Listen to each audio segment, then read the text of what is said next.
Welcome to the San Gorgonio Chapter Trail Talk series. My name is John St. Clair, and I am your Zoom host. And I'm also a member of the Trail Talk Committee, as are Karla Kellems and Julianne Anderson. Uh, Before we get into tonight's topic, which happens to be car camping, I want to go over the ground rules. First of all, everybody except for the speaker needs to be muted. And if you have questions, you can type them in the chat section.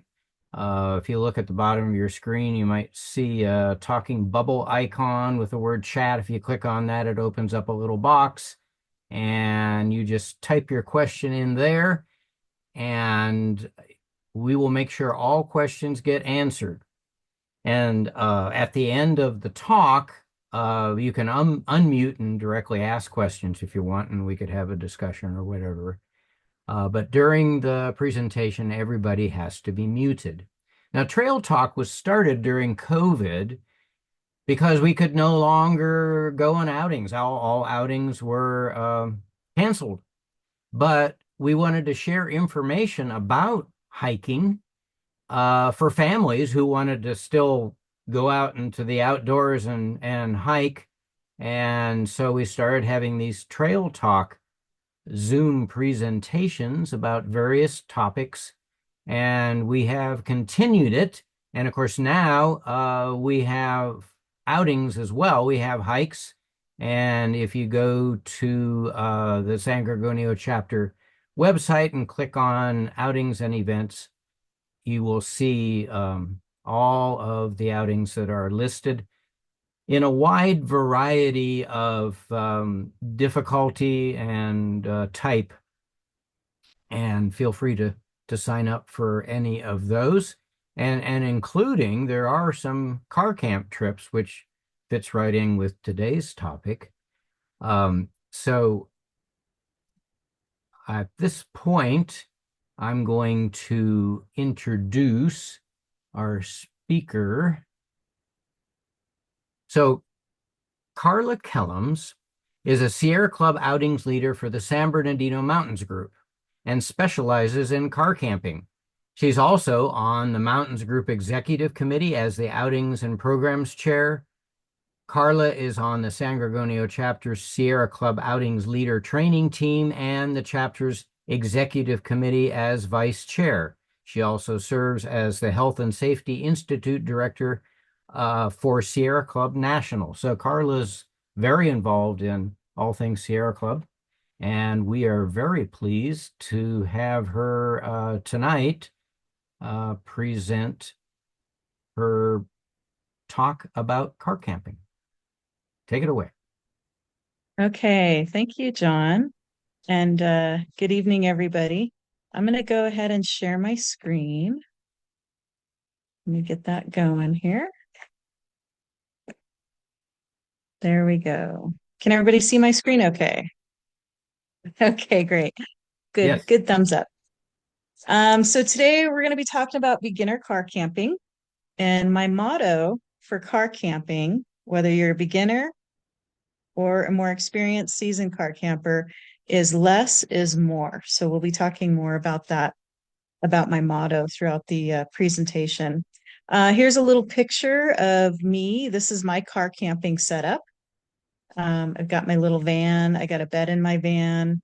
I've got my little kitchen on the outside, my chairs. It's a nice little setup, and it's very comfortable.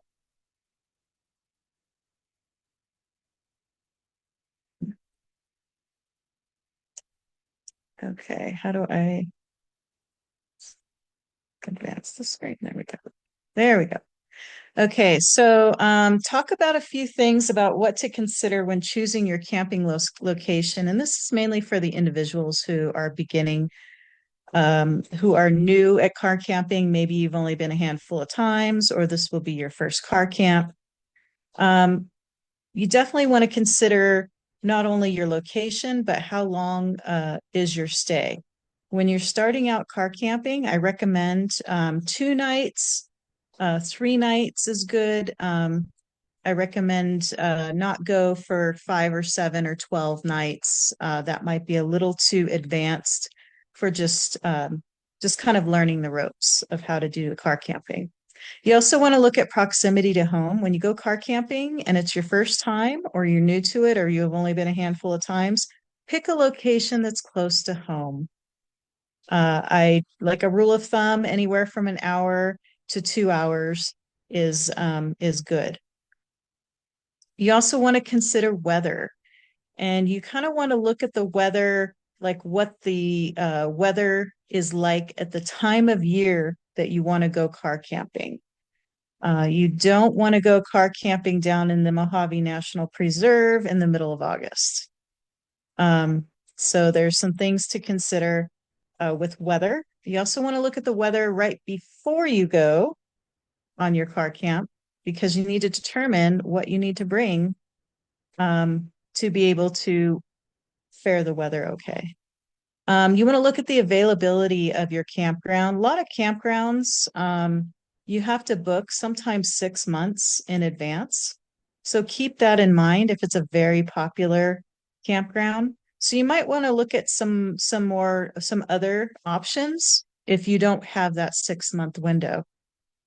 You want to look at accessibility, not only for accessibility to be able to access the campground, meaning could there be dirt roads to get in? Do you have the right vehicle to get into the campground?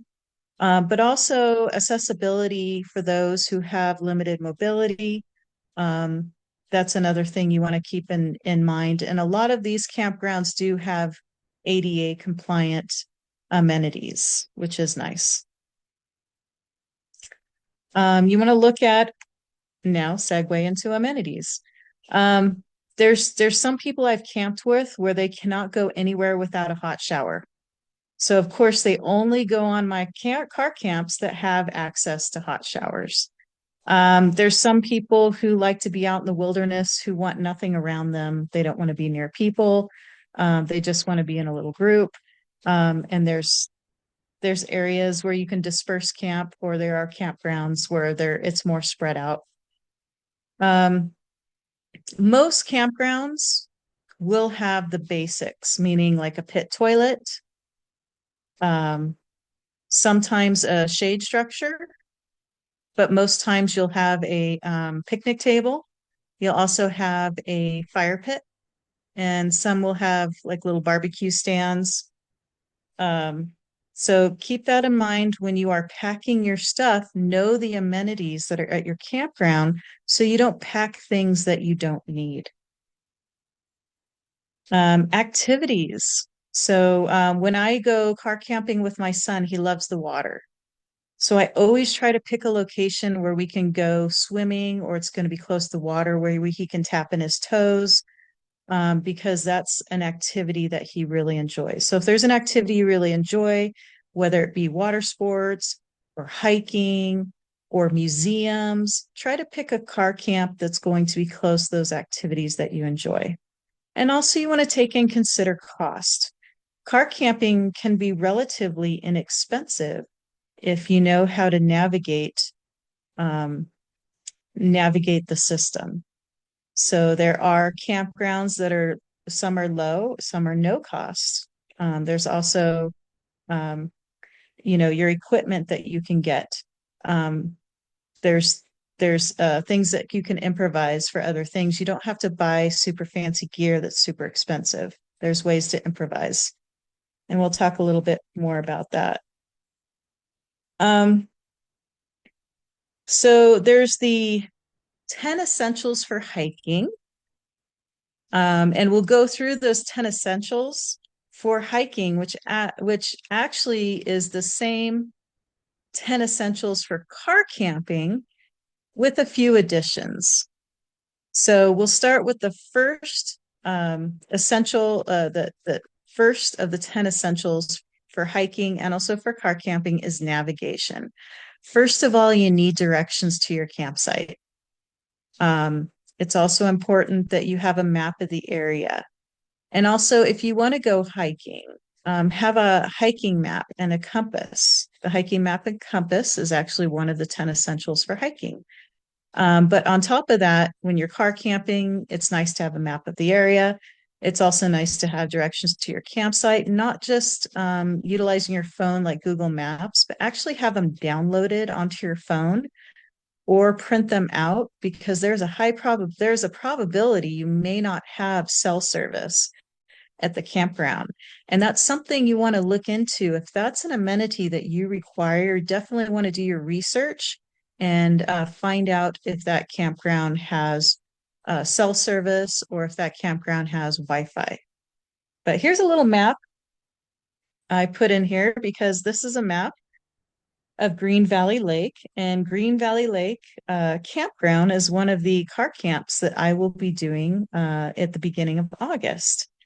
And so that's kind of what this presentation is getting prepared for, because I know there's a couple individuals in this Zoom meeting here that are signed up for that car camp, which is super exciting.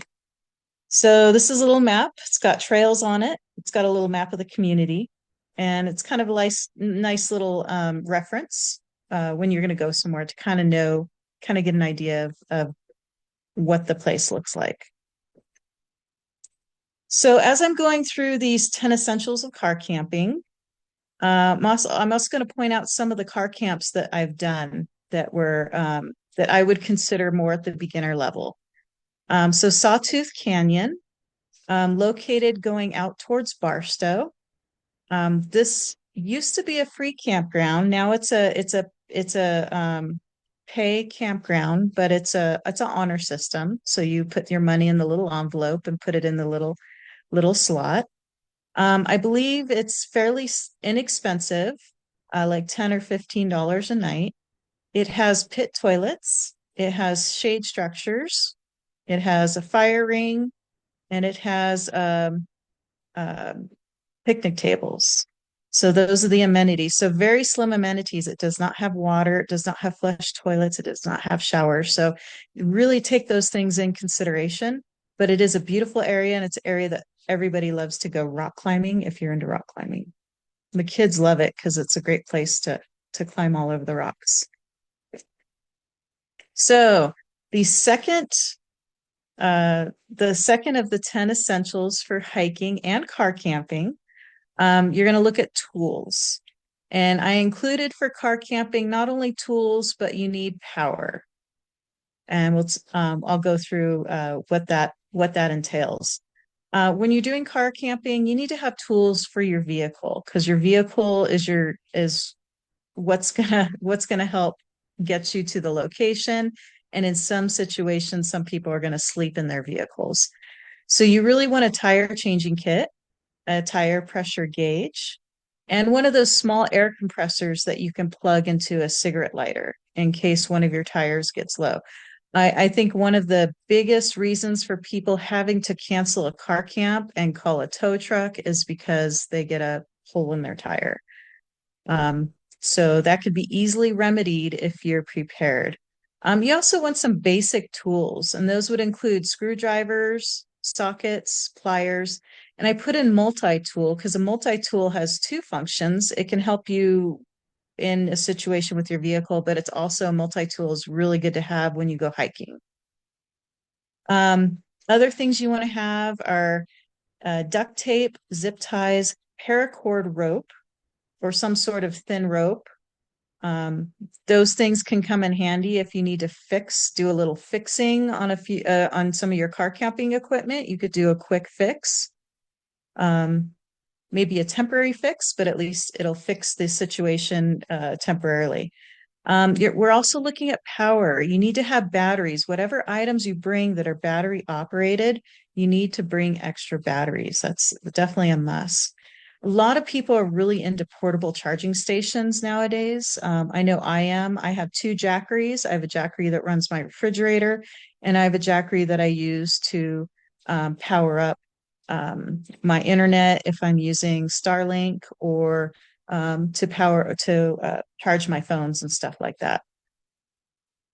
Also, don't forget your charging cables. And also, don't forget your charging cables that will charge up your portable power station, because there have been times where I did not bring the charger for my portable power station, and I get to the location and I find out there's an outlet I can use to charge up my portable power station, like my Jackery. I didn't know, and had I known, I could have kept it at a higher percentage than I was able to. And also in tools, I put hiking poles, because hiking poles are definitely a good tool, especially when you go hiking. They can also be useful in other ways. So here's another camp out that I did. This is Colt Valley. This is in Anza Borrego. This is a first come, first serve campground, just like Sawtooth was also first come, first serve. This one is free. It has the only amenity it has is a pit toilet, and that's it.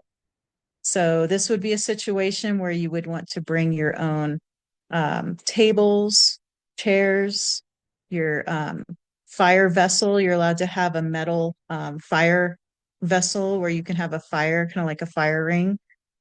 Um, so that's definitely think about the amenities that are going to be available. Also, it's first come, first served. So don't expect to get in on a holiday, on a busy holiday weekend.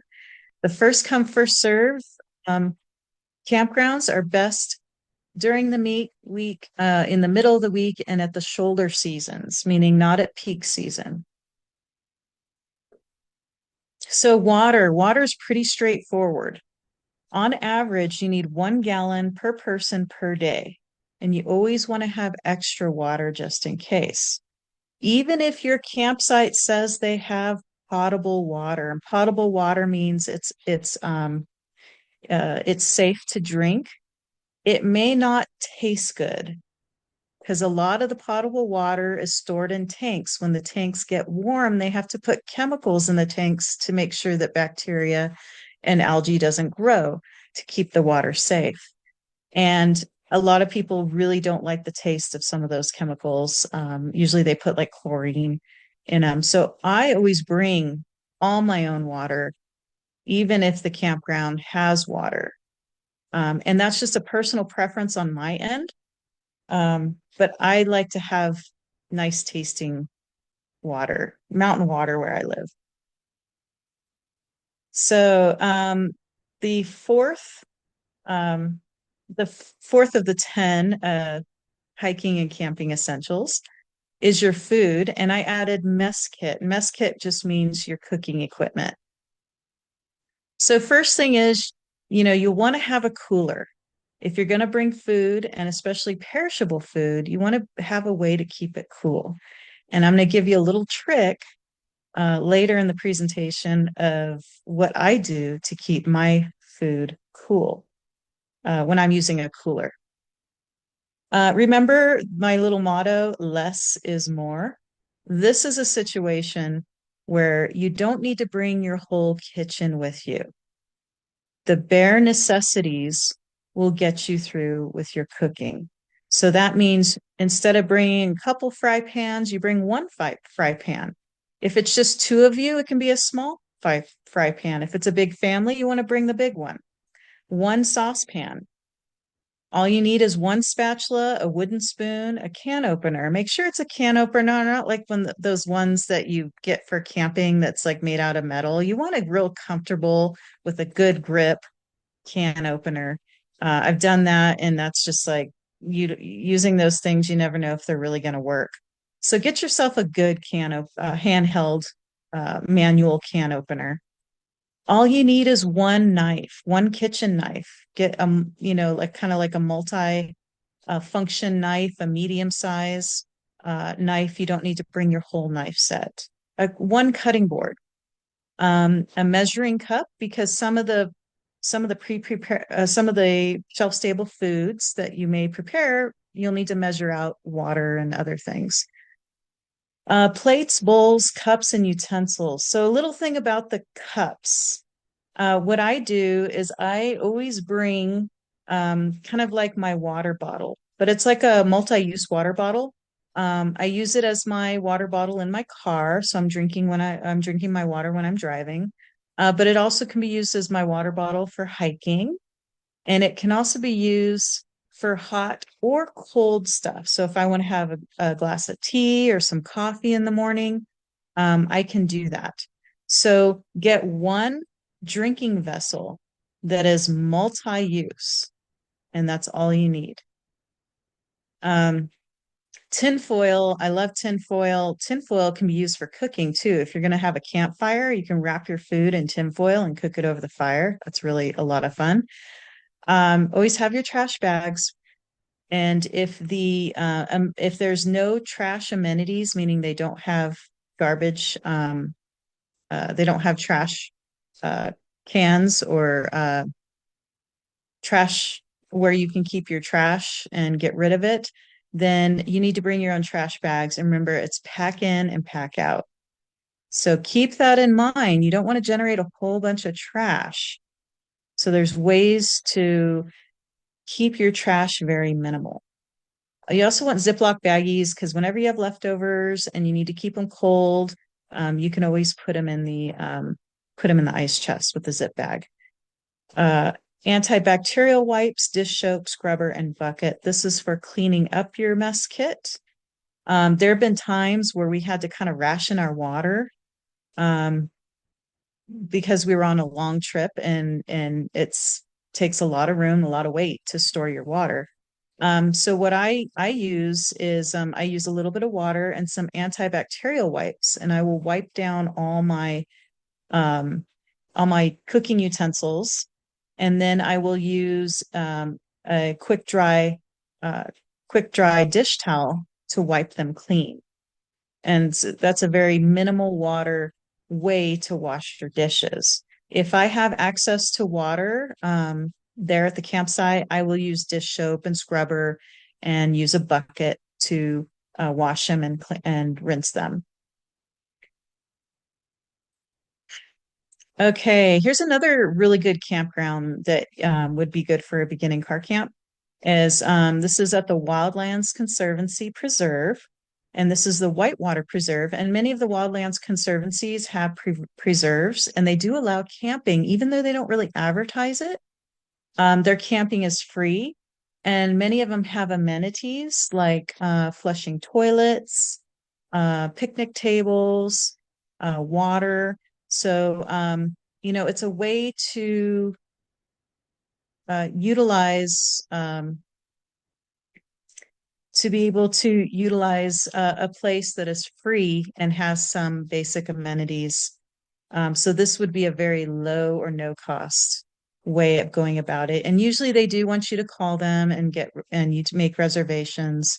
But definitely worth our while. We just stayed at Pioneer Town in May with a car camp, and that was a Wildlands Conservancy preserve. They normally don't do camping there, but we got special permission, so that was really neat. Oh, and I think I went too far. Uh-oh. There we go. Make sure that's right. Okay, fire. Usually in your hiking kit, you're going to bring some sort of something that can make fire, like a lighter or waterproof matches or matches in a waterproof container. Um, when you're car camping, I like to use lighters. And when I'm lighting my stove, I like to use a stick lighter, meaning it's like a lighter, but it's got a long stick on it, so it keeps your hand away from when the flame pops up. So very useful in this situation. You want a camping stove. And this is another situation where less is more. I always bring a one burner stove. I know you can get the two burner stoves, but I find that I never use the second burner. And the reason why is because I do a lot of one pot meals. So I don't need that second burner, and it's just extra space that I don't need to use up. So um, if you're focused in on one pot meals, just get a camping stove with one burner, and I think they're cheaper too. Also, you want to make sure you have camping stove gas and make sure you have extra gas. So you have one bottle but you need to have a second bottle just to be on the safe side. Sometimes campgrounds will require that you get a campfire permit. Usually, if it's a Forest Service, BLM, or possibly a state campground.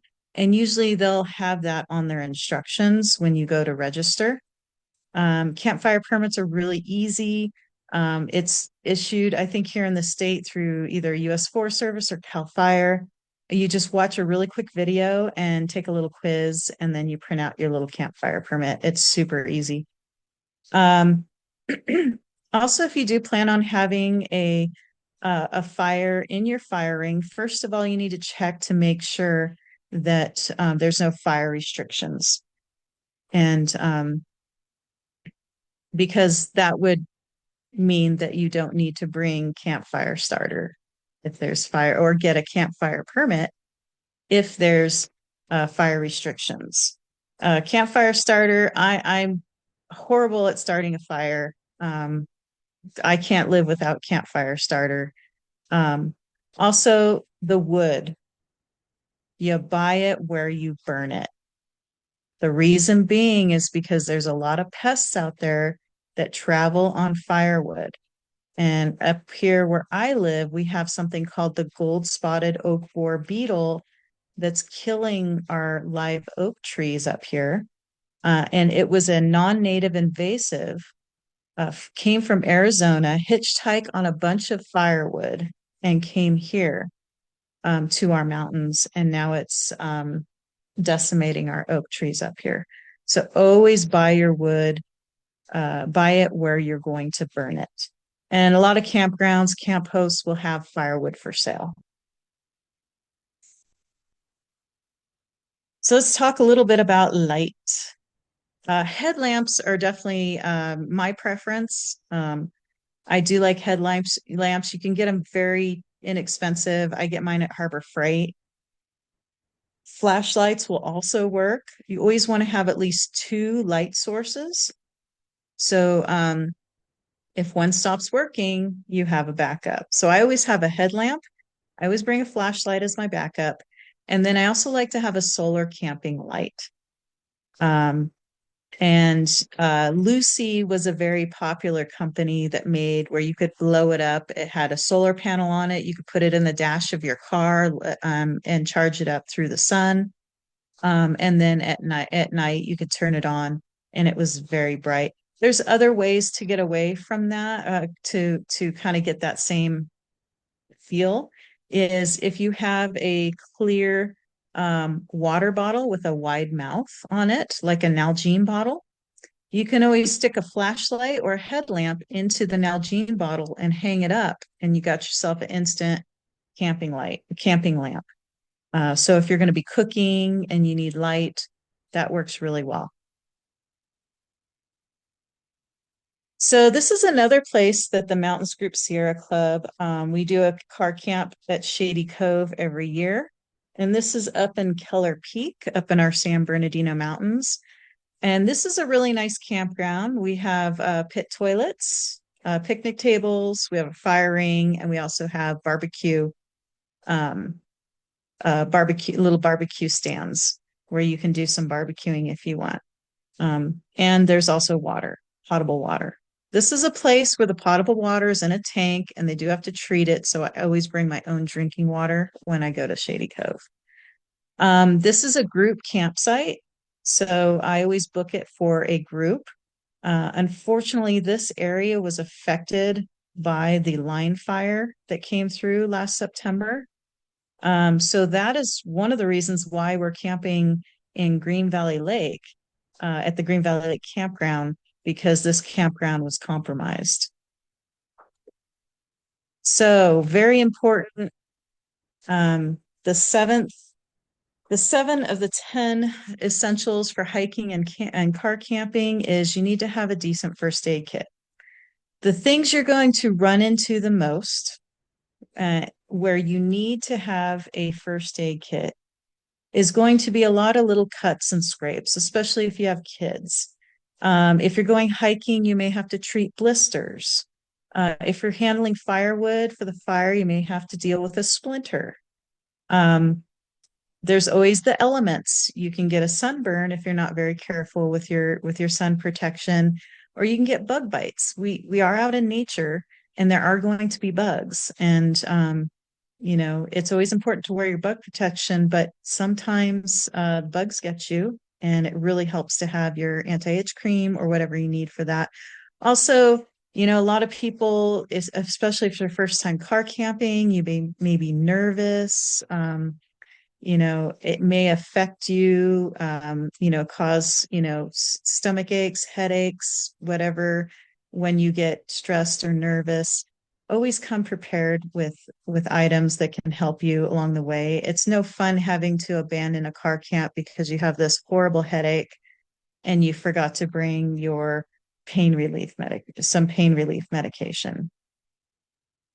And of course, to apply some of these medications, you always want your cotton tip swabs and your cotton bowls. But this is pretty much an example of a very basic first aid kit.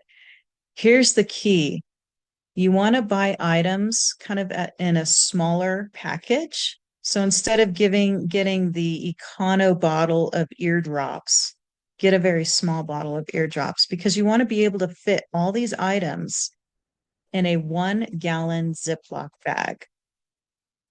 And the reason why you want to store these items in a Ziploc bag is because some of these items, like the creams and the eardrops and the eye drops, if you go up in elevation, some of these can expand and leak. And you don't want to be putting these things in with your clothes in your clothes bag, and then they leak all over your clothes. So it's always good to have your first aid kit in a Ziploc bag.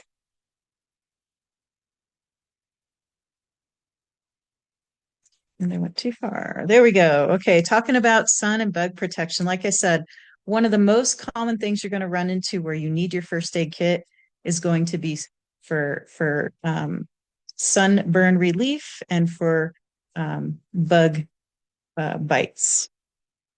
So again, this kit should fit in your quart size Ziploc bag. So instead of getting that big Econo bottle of sunscreen, get yourself a little travel size sunscreen, just enough for what you're going to need for that trip. Okay. And you're going to have, for sun protection, you're going to have your hat and your long sleeves. Of course, that's going to go in your clothes bag. For bug protection, you want to have some bug spray, and they do make stuff with the DEET, which is very effective, but they also make the family friendly stuff, which is what I get because we have a dog and a kid. So I like to use those instead. Also, you can consider if you don't like spraying chemicals on your body, like my husband can't stand the smell of bug spray. You can always get a bug net to cover your face, and that helps just kind of keep them from flying around your face and really annoying you.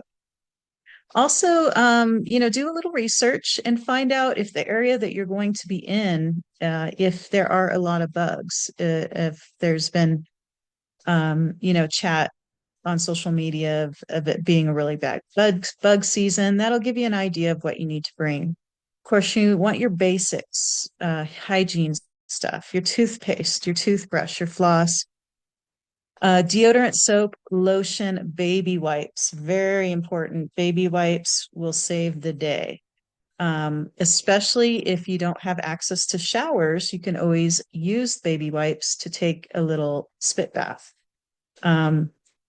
And that's come in very handy many a times, especially when you have a kid, to wipe them down with a baby wipe, because they get really dirty playing out in the forest. Um, and also, if you're going to get soap, get a multi-purpose soap. So a soap that's also got shampoo, conditioner, and like body wash type soap that's all in one. That'll just make it, and then always get the travel size. That'll just make it more compact to be able to fit in a quart size bag. Of course, you want your brush and your hair ties. You don't need to bring your whole makeup kit. You're going to be in nature. Just enjoy being natural out in nature. It's a lot of fun. And it's really nice to just not have to put on all your makeup out in the forest. Toilet paper, I always keep that separate. You don't have to put that in the quart size Ziploc bag. But make sure you have toilet paper. Even if they say that they have pit toilets or flush toilets, there's a high probability that they will run out of toilet paper while you're there. It happens to me just about every single time. So always bring your toilet paper and always take it with you every time you go to the bathroom because you may have toilet paper there one minute and then the next minute it's gone. Um, and all this stuff fits in a quart-sized bag for the same reason. Some of these things can leak, especially if you're going in elevation. So it's good to keep these things contained in a Ziploc bag. Painted Canyon. This is part of the Chuckwalla National Monument now. And this is a car camp that I've done several times. And this is called dispersed camping, where we have absolutely no amenities. And that means that you have to bring everything with you. And when you go to a place where there's no amenities, make sure you have a small shovel or a trowel, um, because you will need it to use the restroom. And this is for the people who really want to get to know nature, really experience what it's like to be in nature, is if you do dispersed camping where there's no amenities. So let's talk about a little bit about clothes. My rule of thumb is for anywhere from like a 2 day to a 4 to 5 day camping trip, you want to make sure all your clothes fit in a backpack.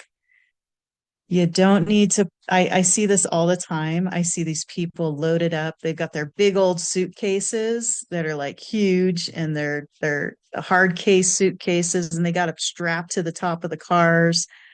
Um, it's not necessary. This is another situation where less is more.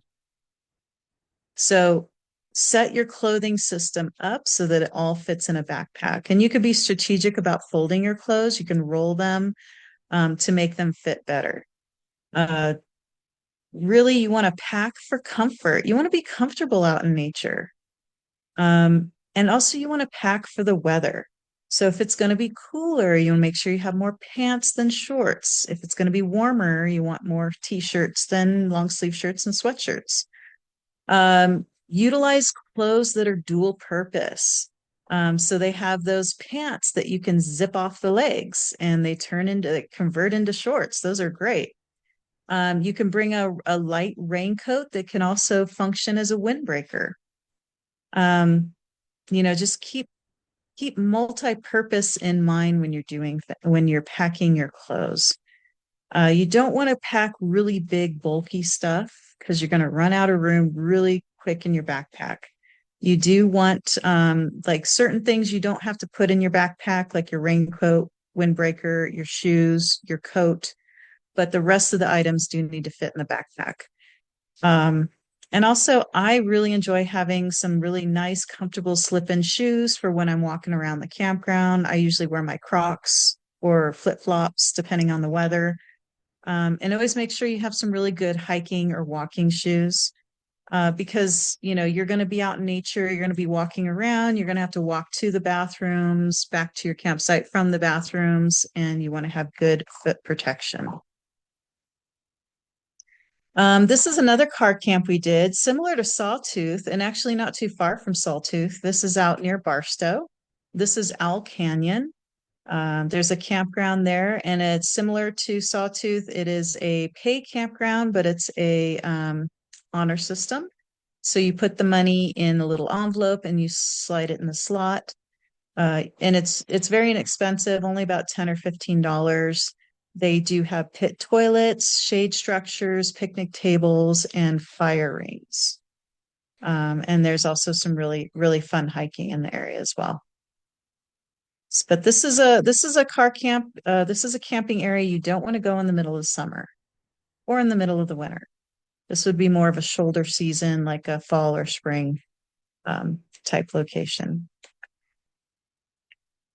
Shelter and sleep systems. This is very important because when you go on your first car camp, you really want to be comfortable. And you're going to have much more pleasurable experience if you are comfortable. So some of the basic things I put in here, depending on what the amenities are in your that are going to be at your campsite. If you don't have a shade structure and you know it's going to be sunny, you can bring a canopy. If you if you don't have a table and a picnic table, bring your own table and camp chair. I always bring a small extra table because I like to put my little, I like to make a little kitchen with my little small camping table instead of using the picnic table, which we usually use for eating. When it comes to tents, you want to have a tent footprint, or if you don't have a tent footprint, get a tarp that will fit a little bit bigger than the footprint of your tent. Depending on the size of your tent, you get like a 5x7 tarp. They come in bigger than that. And then, of course, you want to think about your tent. You want to think about comfort when it comes to tents. Sometimes the tent will say this is a two-person tent, but then when you open it up and you really check it out and you and your husband try to fit in there, it's really more like a one-person tent. Me and my husband and my son and our dog, we're very comfortable in a six-person tent, and not just a six-person tent, but a tall tent where we can stand up. And that's another thing to consider is if you don't like to bend over or lean over, or you have some challenge, if you have problems with your back or whatnot, you might want to consider a tent that you can stand up in, and always get a tent that's bigger than the amount of people that you're going to put in it. It's just so much more comfortable that way. Sleeping pads. So me and my husband started out sleeping on air mattresses, which were okay until we were down in Mexico and our air mattress sprung a leak. And we had no sleeping pad for half our trip. And it was not very comfortable. I do recommend if you are car camping, you have the luxury of a vehicle and you could fit more stuff in. So I wouldn't skimp out on your sleeping pad. We have a tri-fold pad with a memory foam mat that we put on top of it. And that is very comfortable for us. We don't have to worry about springing leaks or anything like that. So just take that in consideration. If you are going to, if there is something that you need extra room for, use that extra room for your sleeping system. You want to be comfortable. You can have a sleeping bag. Some people enjoy sleeping bags. I personally don't. I like to just bring the bedding that we have off of our bed, a sheet, couple sheets, our blankets, our comforter, our pillows. That's how we prefer to do it. But always make sure you're ready for the weather because you're going to be in a tent. You're going to be close to the elements. And if you're going to get down to the 40s at night, you want to make sure that you have enough padding and enough insulation to keep you warm. So keep those things in mind. And that's where it comes really important to look at the weather, especially right before you go, so you know what to plan for. So here's another here's another place we like to go to, the Salton Sea. And the campground that we stay at here is a state campground. And this is the one that's got the nice amenities. We got the flush toilets, we got the hot showers, we got the picnic tables and the shade structures and the fire pits and everything that you would want. So this is one of the places that I would consider this more like, for me, glamping, because we have hot showers. And keep in mind that a lot of these places, especially the state parks, have hot showers, but you need to bring quarters. So make sure you check to see if they require quarters. So here's your tips, your hacks, your pro tips. I mentioned before, download or print your maps ahead of time because sometimes you lose cell service. And another thing too is research whether you're going to have cell service or not. And even if it says you do, your server, because there's many different providers, may not have good cell service in that area. I talked about creating a makeshift camp lamp by putting a light in a wide mouth water bottle, like a Nalgene bottle, and hang it up, and you got yourself an instant lamp for cooking. Okay, so here's my hack for the cooler. How do you keep your cooler cold? I used to bring ice. The thing I did not like about the ice is the ice would melt, turn into water, and get everything in my cooler wet. Usually everything was wrapped very well in Ziplocs, but every once in a while I'd Ziploc something closed and it did not Ziploc all the way. And then I put it in the ice chest and it gets full of water and it's ruined. So my remedy is you get a couple, like you get two 1 gallon jugs and you pull them with water all the way and not all the way to the top because you need room for expansion and put them in your freezer and freeze them up.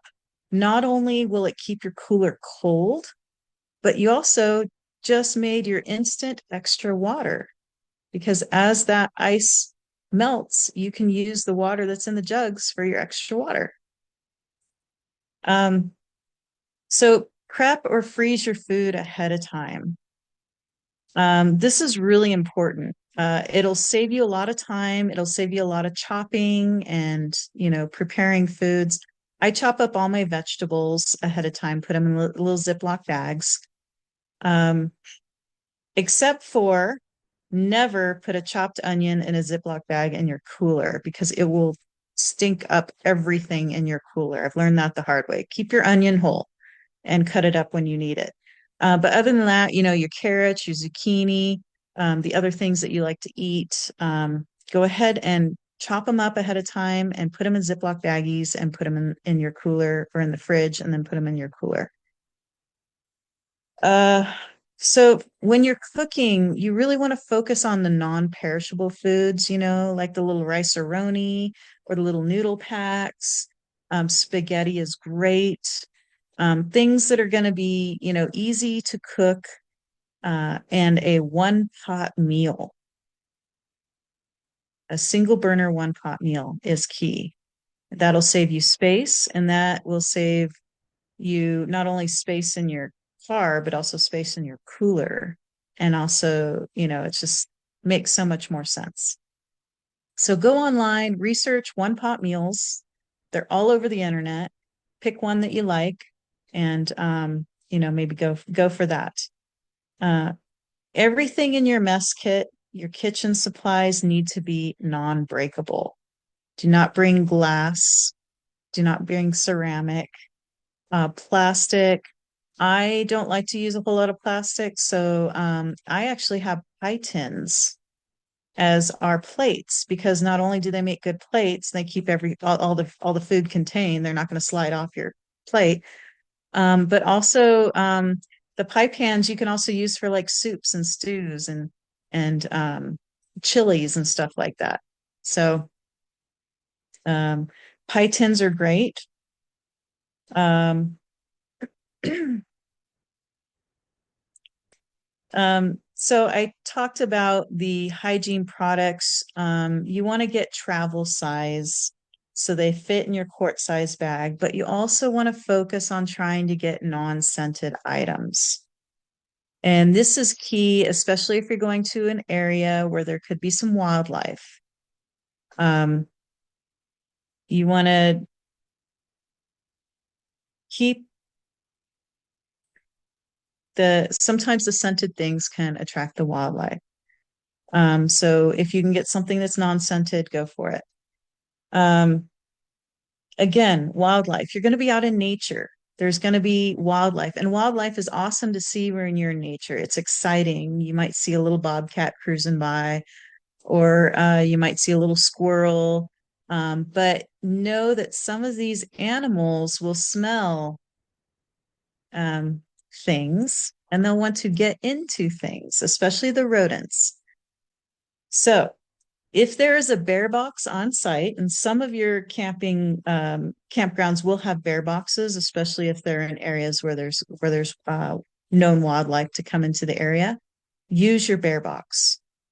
And you want to make sure that you put your food, your mess kit, and your hygiene products in a rodent-proof container, and then put it in your bear box. If they don't have a bear box, then you want to store your food in your vehicle, not in your tent, Make sure all your food, your mess kit, and all your hygiene products are stored in your vehicle if there are no bear boxes available. Um, Even if you're sleeping in your car, it's okay. And that's where I kind of stress to make sure you have things that are non-scented. Um, Usually places that do have a higher probability of seeing wildlife will have bear boxes. If there's not a high probability of seeing wildlife, keep it in your car. Um, Also, dual purpose things. You can use your raincoat as your windbreaker. You can also get lotions that also can provide some sort of sun relief, like lotions with aloe vera or vitamin E or something that's going to help relieve a sunburn. And then you don't have to bring two different things. You have your body lotion, and your body lotion doubles as your sun relief or your sunburn relief. So this one is really key, especially if you've never been car camping before or you're using new equipment. If you have a tent, make sure you put up your tent in your yard or in your house ahead of time so you know how to put it together. That is key. Also, if you buy new things, you know how new things have a lot of packaging. They're packaged in boxes and bags. Get rid of all that stuff, and get it into its regular carry bag. You don't need all the packaging. I see people coming with new stuff and it's all packaged up and you just made a bunch of trash. And the hard thing, just know that a lot of places it's pack in, pack out. You don't want to have a lot of trash. Get rid of all the packaging of your items and test them out. Test out all your items, your flashlights, everything that you're going to use. Test it out ahead of time. Test out your cooking gear. Put your cooking gear together, put it in a little tub, and test it out. Make a meal for your family out on your deck or outside with all your outdoor camping cooking gear. Also, like I said, one of the big things, one of the things that you will most likely run into when it comes to car problems is you get a flat tire. Practice how to change a tire. And also make sure your car is in good running order. Go through it. Make sure you check all the fluids. Make sure you have some extra fluids if you think you might need them, like oil or whatever fluids that you put in your car. Um, because you never know when you're going to spring a leak. Also, when you're packing your vehicle, pack the items that you will need access to first last in the vehicle. That means that if it's say it's 2 hours and you need to stop halfway for a restroom break and you want to get into your cooler so you can have a little snack, make sure you pack your cooler where you can access it.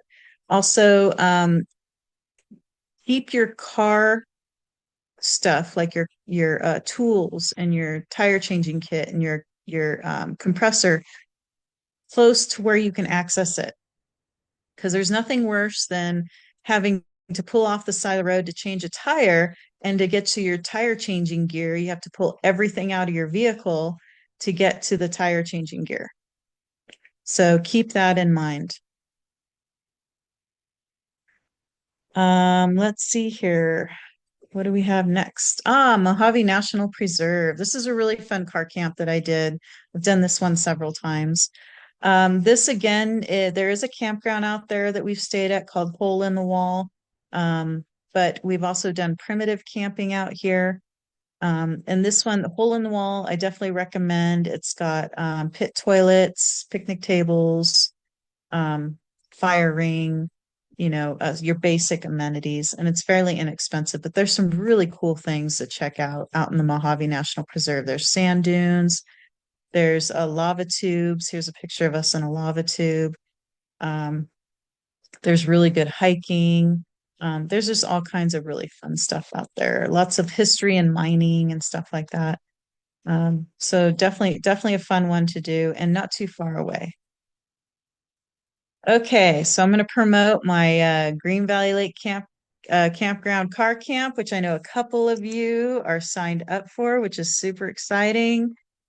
It's happening Friday to Sunday, August 8th to 10th. This is a perfect beginning car camp for those who maybe it's been a while since you car camped, or you're going to be trying out new gear, or you've never car camped before. This would be a really good one.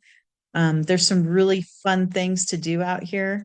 Uh, there's going to be, there's some good amenities like flush toilets, there's water, picnic tables, fire rings. Um, And there's also additional parking. So since we are going to have a group, and they don't have a group site, unfortunately, so I had to book 3 different sites. But if we do have extra cars, we can park them on the cul-de-sac outside, just outside of where we're going to be camping. There's this one's going to be really fun because we're going to have some really good hiking on this one, including a full moon hike that I will be doing because it just happens to be a full moon on that Saturday. We'll be doing group potluck dinners, which is always a lot of fun. And there's a museum close by, which we'll be going to.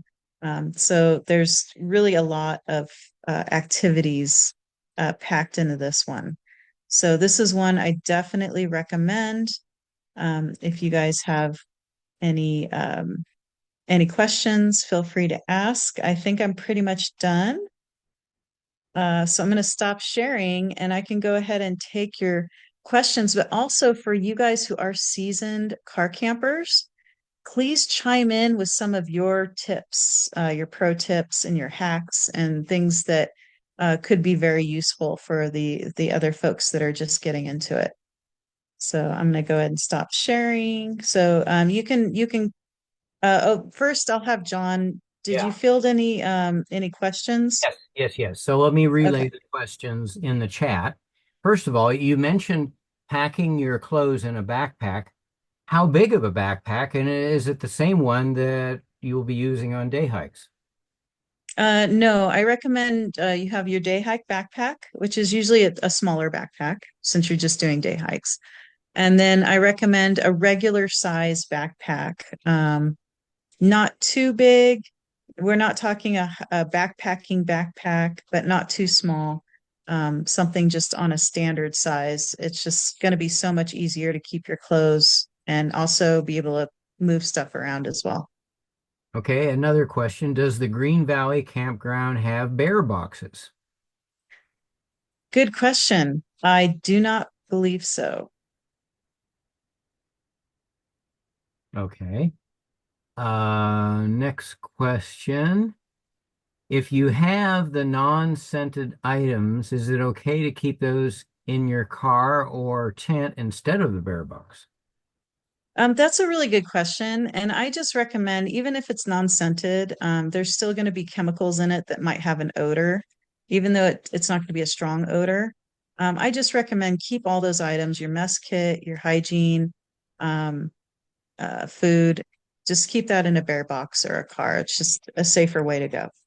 Okay, and then what do you use for rodent-proof containers? Um, I usually just use those plastic containers that you use for storing stuff. I find that if they have a really good sealing top, I don't have any issues with rodents getting in, kind of like those plastic tubs with the tops. Okay, and what is a jackery? Jackery it's a power source.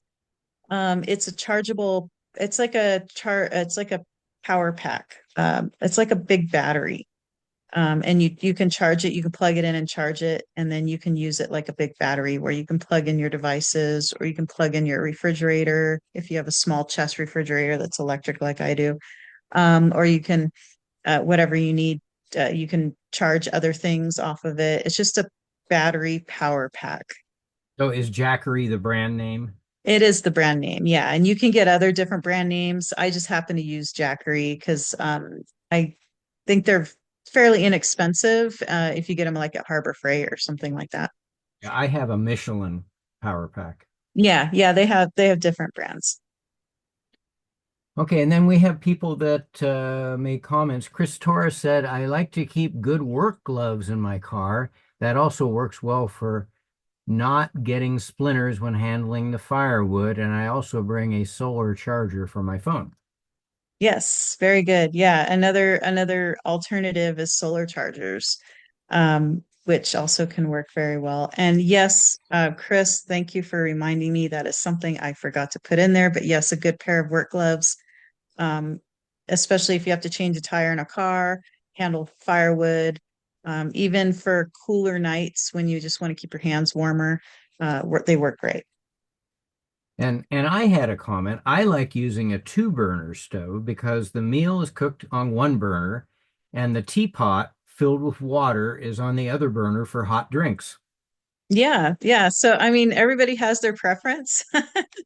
I do the one stove burner just because for me it's space saving. But yeah, there are people that like the two burner stove and just do what you're most comfortable with. Yeah, especially if it's cold at night, it's nice to have hot drinks to drink. Oh yes, I totally agree with that. Okay, let's see. I think that's about. Oh, I like sleeping on a cot. Ah, okay. And cots are now very portable and lightweight, and they fold up nicely. And you can either, if it's not too cold, sleep outside and look at the stars, which is what I like to do, or inclement weather, you can put it inside the tent. The one thing you have to be careful is have some sort of pad to put under the feet of the cot if you're putting it in the tent. Otherwise, the tent, is very thin material, and if you don't have something to pad it, you can cause damage to your tent floor. Oh, I see what you're saying. Yeah. So that's something I'm glad you brought that up, John, because that's something I've never experienced, I've never experimented with, but I do know quite a few people that do like cots. And a lot of them like them because they're up off the ground. They feel a little more comfortable, just in case like a little critter gets in or something like that. They feel more comfortable being up above the ground. It's also easier for older people like me to get up if I'm not on the ground. It's Definitely something to consider. it's more like a bed. Yeah, yeah. And that's another thing why, somebody like you, John, or somebody may like a tent that you can stand up into as well. It's just easier so you don't have to hunch over all the time. Okay, so if anybody has a question, they might just, unmute yourself and Yeah, ask I questions. think Christine just had a question. Oh yeah, she did. Yeah. She said, I thought about getting a cot because you can also store some of your items underneath for saving space in the tent. That's Yes. true. Yeah, you can put your clothes underneath. You can put some of your extra gear, hiking gear underneath. Yeah, definitely something to consider. And I'm glad you guys brought these things up because I've kind of learned my way, but I like to hear about what works for other people as well. But if you're going to put the cot in the tent, you really need to do something to protect your tent floor from the feet of the cot. Can you put like a tarp or something down, like double up a tarp? Would Yeah, that help? just something that would, so it doesn't dig right into the tent floor, Hmm. something that disperses the weight. That's a Yeah. good idea, John. I hadn't thought about that if getting a cot to use that to put something underneath. So thanks for that tip. Yeah, I ruined a tent. Mm. It made a hole in the tent floor. Would a yoga mat fit underneath a cot? Yeah. Uh, Yeah, that would probably work. Lengthwise, for sure, you'd have to make sure see what the width of the legs of the cot are and the width of the yoga mat, but probably sounds good. And yes, when I say tin foil, I do mean aluminum foil. I Um, have a question. Does anyone have experience like when sleeping in the car? Like, what kind of pad do you put down in the car? Because I've tried a couple things. And like the first time I did a blow up bed and the air got really cold. So when I was sleeping on it, I was freezing cold from the from the mattress. I've used what else have I used? Like foam, like that you just find like foam, egg crate foam and stuff, but I was just wondering if anyone had a good experience with some kind of sleeping pad in the car. Yeah, that's a good question. My son actually, me and my husband, of course, get the nice fancy bed. My son has to sleep on the floor of the van. And what he seems to prefer is like a pad, like those egg crate pads or what you're talking about, kind of a thinner pad. Then we put like a 4-inch memory foam, like a twin size 4-inch memory foam on top of that pad. And he seems to be very comfortable. Of course, he is a 12-year-old kid, so and he can sleep through anything when he's tired enough. But he seems to be comfortable with that. So where do you get that 4 inch? Um, yeah, so twin size memory foam, you can get that at like Walmart, Huh. um, any place like that, like a 4-inch twin size memory foam. And then the egg crate stuff, or like the other types of pads, like the backpacking pads, the ones that roll up. You can get those fairly inexpensive as well. And I'm trying to think. I think I got the egg crate. I think I got an egg crate one at Walmart as well. But yeah, I would go for twin size if you're sleeping in the car because the cars sometimes have weird configurations with the wheel wells and stuff like that. So, I've always done when I've slept in my car in the past, I used to do that a lot. I would always have a twin size in there. And if Think you're using memory foam, buy it well in advance because you need to air those things out. They really stink at first. Yeah, and I recommend getting one that comes with a cover. Like so you're not sleeping directly on just the foam. It has a covering on it. Most of them do.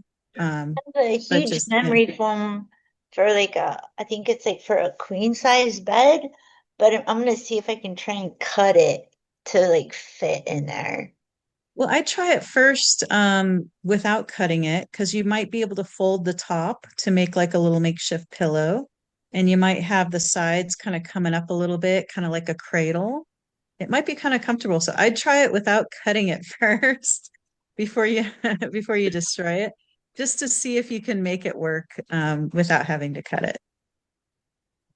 Yeah, I used a memory foam. I tried that. I got a twin size one, a nice, thickness, and to for the back of my station wagon. But for me, it was too complicated. It used up too much room for me, the memory foam mattress, and then also mine didn't have a cover. So like if you got any dirt or weeds or something on you, it got on your memory foam and stuff. So I didn't like using that after all, mainly because of the space it took. And then I use a good air mattress now. Actually, the air mattress I got a real good deal on it at Aldi. At Aldi has, but they only sell it like not on a regular basis. It's once a year. They have camping equipment on sale sometime in the spring. And so they had this package that had two twin size mattresses that you can put on top of each other to make a extra thick bed, or a side by side to make a king size, or just use them individually. So I just use them individually. It went individually in the back of my station wagon. I'm happy with it. Yeah, that's a good point, Chris. With the memory foam, I did mention it does take up a lot of space. It really does. And sometimes you can fold them and roll them to kind of compact them down a little bit. But when it comes down to it, they are going to take up a lot of space. But I always say that if I'm going to take, if I want to be comfortable and I want to be comfortable sleeping, I'm going to utilize whatever extra space I can make to make sure that my sleeping system's comfortable. So, but I like that idea, Chris, of the air mattress that can double. And what's really nice is you have a backup air mattress. So you have Exactly. one, Yeah. you can stack Yeah. them, and then if Uh-huh. one pokes a hole, you have a backup. So Uh-huh. that's a great idea. Yeah, and it was a really good deal when they had it to sell. But like I said, they only do that like once a year. So, but you can get the same type of stuff, I think, at Walmart or other places like that Yeah, all probably year long. online. Yeah. Yeah. Yeah, they get like a stackable twin air mattress. That's a good idea. I like that. Here's a comment. Any other questions? One other comment. I have to sleep in a zero gravity chair. Helps with my back. Oh, That sounds interesting. that does sound interesting. Now that can probably be done in a larger tent, Hmm. especially in a stand-up tent, one that has a very tall roof. Those the zero gravity chairs, those are the ones that kind of move back and forth. Kind of like I'm It's not like exactly sure. it's like I a just reclining chair, but Oh, recline. Okay. but I it's just Googled it. it, it's not. Are they compactable? Do they fold up? Yeah, they fold Or up. okay, okay. Yeah, yeah. That could be Very, that could they're very comfortable. I often take a yeah. nap on a zero gravity chair. Yeah, I mean, I would definitely, if that's what you're comfortable with, but I would also consider, since it may be a bulkier item or a taller item, or if you want to be on an incline, you'll want a taller tent, Yeah. and it may be even a bigger tent. So keep that in mind. But yeah, that's great. I've not thought of those. Any other questions? Okay. Well, I'm I gonna think I think we're good.